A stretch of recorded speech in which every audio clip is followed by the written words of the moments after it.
Have you ever had to manage a relationship with a large customer or key supplier? Was it smooth sailing all the way? Probably not. And I've got a key approach to ensure this gets ever easier. Let's talk about an example of a strategic vendor-client relationship recently in the news. Apple recently raised prices on most of their product lines, some by as much as 25%.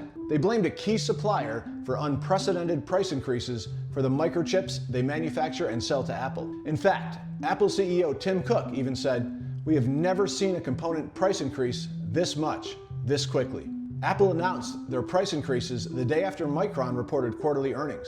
During their earnings call, they reported that gross profit margins exceeded 80%. Micron's executive team predicted that the tight conditions driving DRAM and NAND demand will continue out past 2027. When asked about the Apple price increase, Micron's chief business officer said the company was unable to make infrastructure investments during the last downturn in the memory market business cycle. He said that certain customers during that time pressed their scale advantage to pay rock-bottom prices, resulting in negative gross profits for Micron. He mentioned that Micron tried negotiating with a few large customers who were being very aggressive with pricing at that time, pointing out that investments in 2023 were effectively shut down because of the poor pricing and poor margins. He never mentioned Apple directly during this interview, but they have been one of Micron's largest customers.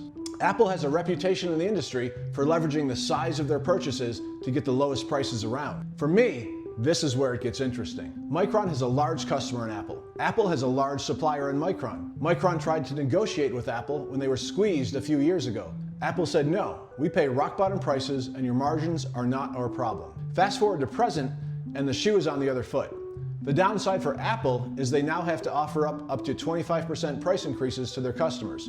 But think about how this would be different if they negotiated with Micron 3 years ago. If Apple paid higher prices when Micron came to them with their problem, 3 things could have happened. First, Apple could have passed on the cost to their customers in 2023, albeit at a lower rate than they did this year. Micron would have been able to make some of the infrastructure investments that would have helped them with the capacity that they're having this year, a year in which demand is surging. Micron would still have to increase prices this year, but less than they currently have had to. This is because they would have had more capacity because of the Apple investment. Second, Apple would pass on a price increase, but it would be less than what they're actually passing on now. This is because Micron's increased capacity would have dampened pricing. Third, Apple would have been able to use their relationship with Micron to negotiate a preferred spot in line for the limited capacity, probably at a preferred price. The very likely end result would be Apple products costing less than they cost now. So how could they have done this? When Micron approached Apple in 2023